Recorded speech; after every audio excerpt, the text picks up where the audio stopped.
Muy buenos días, buenas tardes y o buenas noches, dependiendo de la hora puntual en la que estén viendo o escuchando este material audiovisual. De antemano muchísimas gracias a todos los que el día de hoy se estén dando un pequeño espacio o intervalo de tiempo para poder escuchar este material.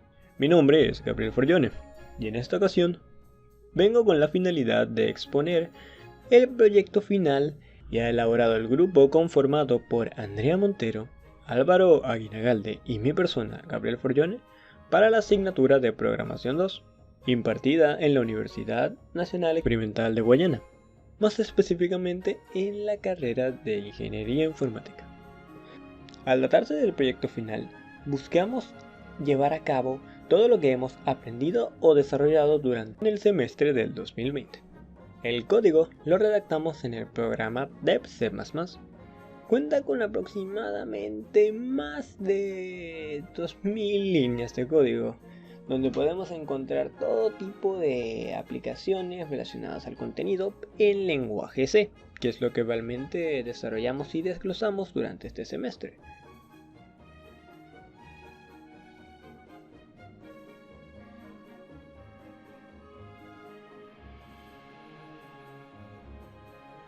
Dicho esto, y después de haber repasado muy rápidamente el código del que estamos manejando para nuestro juego,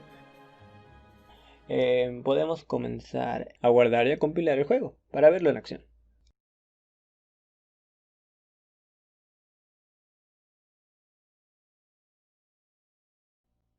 Ok.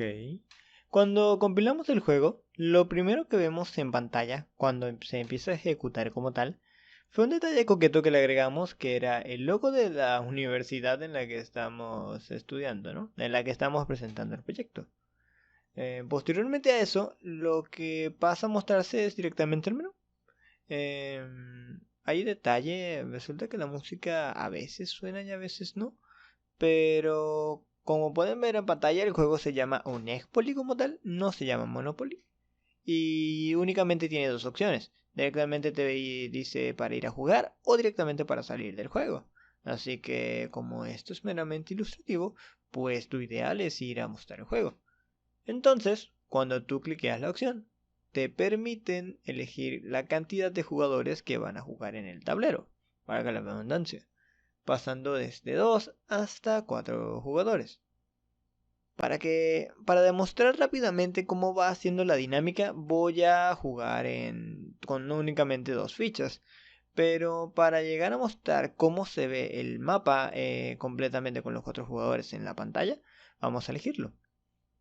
Entonces directamente los jugadores se distribuyen en diferentes colores.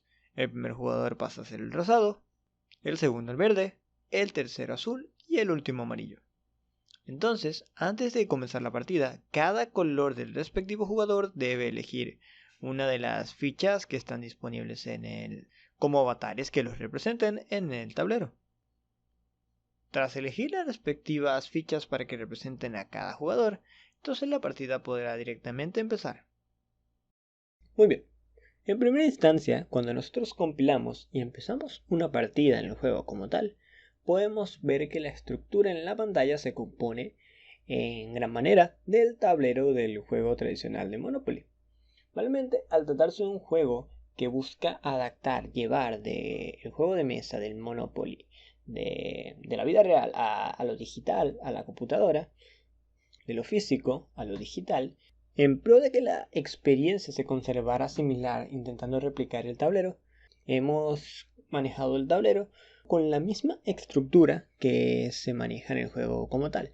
De manera que entonces el tablero está conformado en su gran mayoría por las propiedades, que son estructuras de datos que contienen características de las propiedades como el alquiler, el color, los precios, hipotecas y sus respectivas cartas que representan sus valores. Al tratarse de una partida de únicamente dos jugadores, como en el juego, los mismos jugadores se representan con fichas. El primer jugador en este caso se representa con el gato y el segundo jugador se representa con el perro. Todos los jugadores de la partida empiezan con la misma cantidad de dinero y entonces se procede a lanzar los dados para que el primer jugador, el gato, pueda comenzar a desplazarse durante todo el tablero.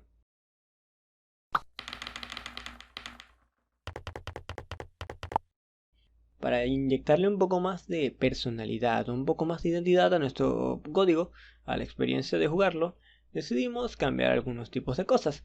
Desde el nombre del juego, que pasó a ser de Monopoly a un Expoly, hasta las propiedades en las que el jugador va a terminar involucrado, donde el tablero como tal cambia en estética, pero aún así conserva la misma dinámica del juego original. Entonces, para comenzar una partida, lo primero que se procede a hacer es lanzar los dados. Al tratarse de un juego de Monopoly, hemos conservado la dinámica de que se lancen 2 dados por jugador. El juego en sí se maneja con el mouse. Todas las acciones y todo lo que el jugador vaya a terminar seleccionando se va a elegir con el mismo mouse en pantalla. La dinámica para lanzar los dados la manejamos para que fuera completamente aleatoria, de manera que cuando se lancen los dados vayan comprendidos números del 1 al 6 por cada dado. Cuestión de que cuando los vayamos a lanzar se sumen los respectivos números que dé el dado y entonces eso termine de dar la cantidad de casillas por las que se va a desplazar el jugador. Como podemos ver, la primera casilla en la que hemos caído es una casilla de propiedad. Cuando la casilla no está poseída, o sea, se encuentra completamente imposeída, tenemos realmente dos opciones. Una opción adicional para casos hipotéticos o puntuales, indicando en primera instancia con un color rojo bien llamativo para dejarlo claro que la propiedad está a la venta. Se visualiza la carta que representa a la respectiva propiedad con su nombre y también se deja muy en claro cuál es el precio de la compra de la respectiva propiedad. Las propiedades como tal se dividen en diferentes grupos, de manera que hay 8 grupos en el tablero, de los cuales se representan con diferentes colores cada uno.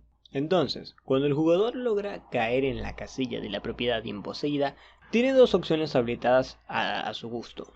La primera opción es la tradicional, poder comprarla y poseerla, de manera que todo el que caiga en ella pague el valor del alquiler.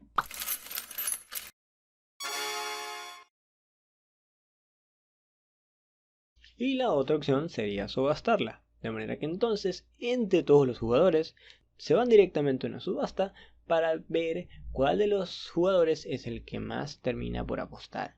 Que por otro lado es otra táctica donde todos los jugadores son capaces de participar para poder comprar la propiedad que el jugador que cayó en ella rechazó o no quiso o no pudo comprar. Tras el haber lanzado los dados y de poder hacer lo que se indicara o se habilitara en el dicho recuadro en el que el jugador ha caído, se proceden a indicar tres cosas: el aumentar o disminuir la cantidad de casas en un monopolio, hipotecar alguna propiedad o algunas propiedades, o terminar el turno directamente para que el siguiente jugador le toque lanzar los dados y seguir la dinámica. Hicimos que durante el desplazamiento de las piezas en el juego se viera no únicamente, sino que también se escuchara el paso que se da de una casilla a otra. De manera que entonces, por la cantidad de recuadros a los que va a avanzar el jugador, se pueda escuchar y apreciar lo suficientemente bien todo el desplazamiento completo.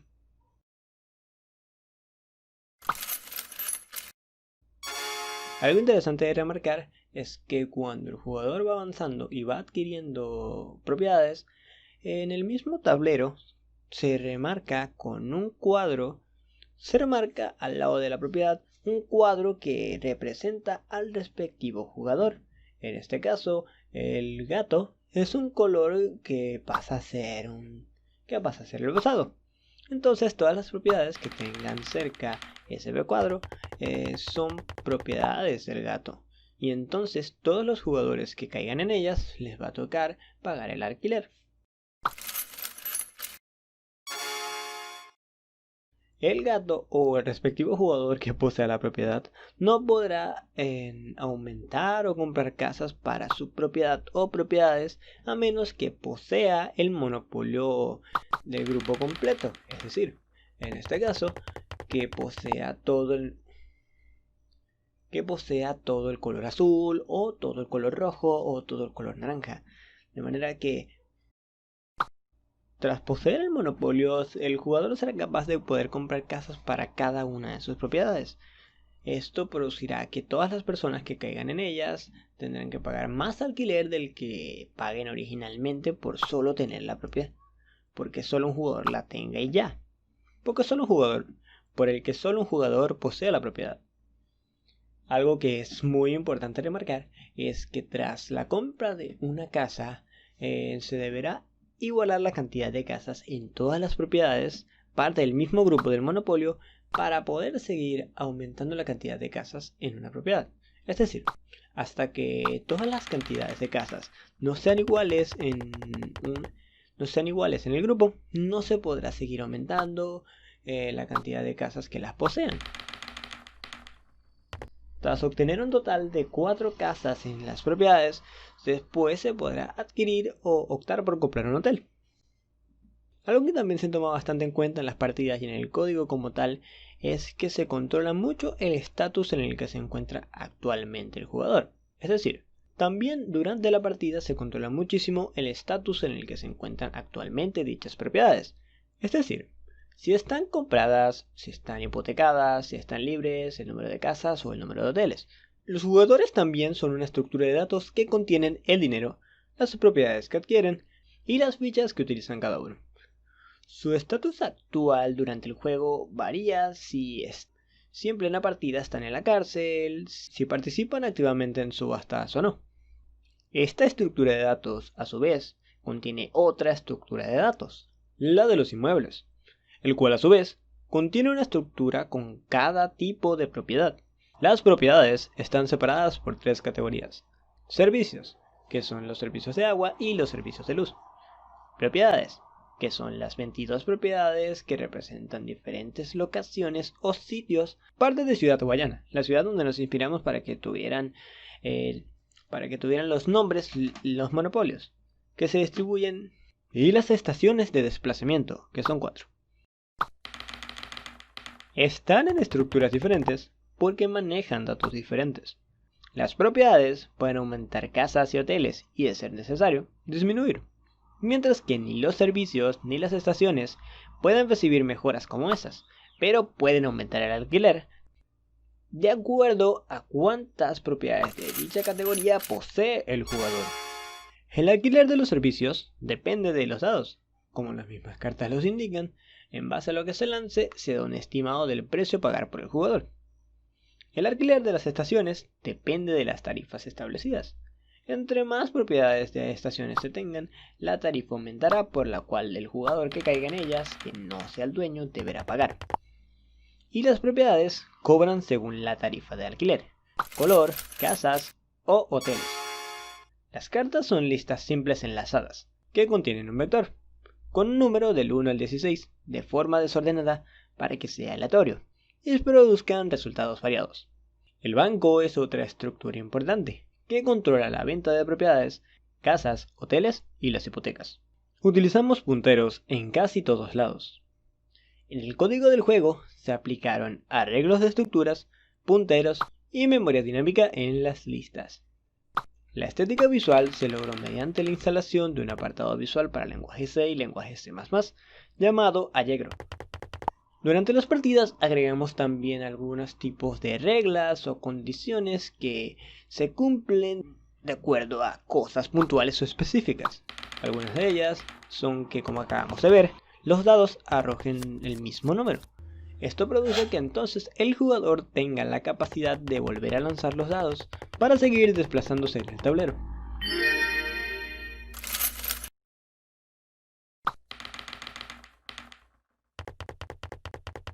Agregamos una animación para que cuando un jugador caiga en la casilla de ir a la cárcel, o en su defecto por alguna carta que le indique tenga que ir a la cárcel, este retroceda todo el camino hasta la celda, donde, como las reglas lo indican, permanecerá allí durante 3 minutos. A menos que pague cierta cantidad de dinero o que saque un doble, que viene a ser el mismo número con los dados, que viene a ser el mismo número en ambos dados. También agregamos animaciones cuando se caen en las casillas de arca comunal o suerte, para que aparte se mantenga más entretenido estéticamente, también denoten la acción que va a hacer el jugador tras haber caído en dicha casilla. El dinero que poseen los jugadores siempre se va a mostrar a todo momento en la pantalla, de manera que cuando estos caigan en un recuadro que sea propiedad de otro jugador, se va a indicar la cantidad de dinero que tienen que pagar y también se procederá a mostrar cuánto dinero poseen tras haber pagado la cantidad. Tras haber pagado dicha cantidad del alquiler. Una de las reglas más importantes en el juego de Monopoly es que tras llegar al recuadro de salida, el jugador recibe $200 del banco. Pasa por dicho recuadro, se cumple la condición y se suma a su presupuesto. En el tablero también aprovechamos y cuando el jugador se desplaza, se puede ver claramente la figura que representa el jugador que se está desplazando. En este caso podemos ver aquí al gato y también podemos ver al perro de este lado, en las respectivas casillas donde han quedado. Si llega a haber la ocasión en la que un jugador no quiere o no es capaz de poder comprar una propiedad, entonces le queda como opción hipotecar alguna de sus otras propiedades o directamente ir a la subasta.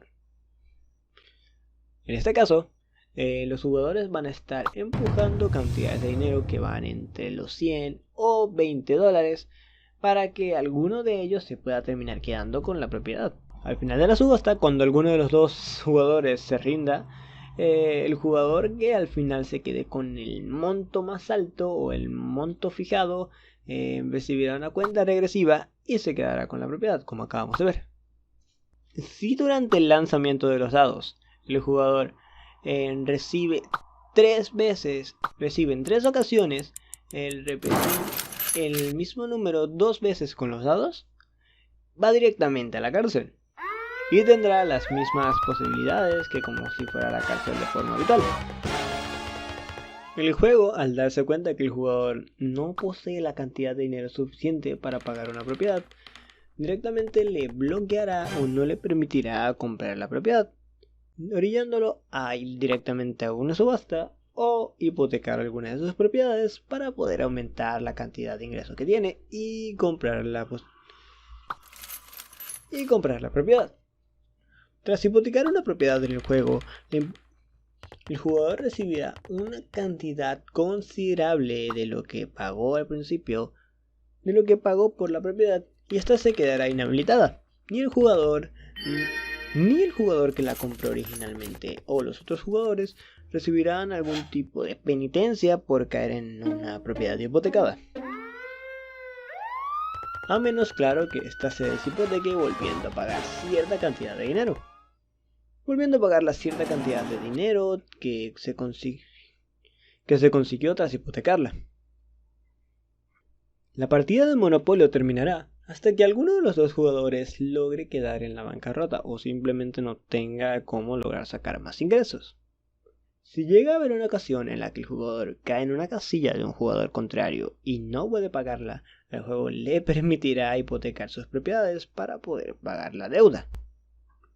Es importante recalcar que para que el código compile correctamente con las imágenes y los sonidos que le hemos programado, será necesario instalar el complemento de Allegro para el programa de C++ con los ajustes correspondientes. Tras haber expuesto a grandes rasgos la composición del código de manera jugable, con esto concluimos la presentación de nuestro proyecto para la unidad curricular de técnicas de programación 2. Ya para culminar, de antemano me gustaría agradecer a ciertas personas que han formado parte del desarrollo de este proyecto, empezando desde el docente licenciado Delfín Carret, quien ha sido el que ha tratado de facilitar, a pesar de las circunstancias, la información y los contenidos que debemos repasar, donde yo, hablando desde la forma personal, doy fe de que ha tratado de hacer todo lo posible para que las clases, aparte de que fueran amenas, pudieran llegar al contenido de la forma más apropiada posible dadas las circunstancias. También de antemano me gustaría agradecer a mis compañeros de proyecto, Andrea Montero y Álvaro Guinagalte, anteriormente mencionados, con los que gran parte de este proyecto no se hubiera podido desarrollar de esta manera. Y también muchísimas gracias a todos los que se hayan topado con este proyecto o se hayan topado con esta idea y les gustaría tener más conocimiento o información sobre esto. Pueden consultar con un comentario en la descripción y vamos a tratar de esclarecer dudas o comentarles sobre en más a detalle de lo que aplicamos en el proyecto para todos aquellos que les interesa o les gustaría dominar un poco sobre cómo manejar el código para este tipo de proyectos con el Allegro en el lenguaje C. Sin más por agregar, esto ha sido todo. Muchas gracias por su atención y espero de antemano que les haya agradado el video. Muchísimas gracias por su atención y cualquier duda pueden dejarla en los comentarios. Gracias totales.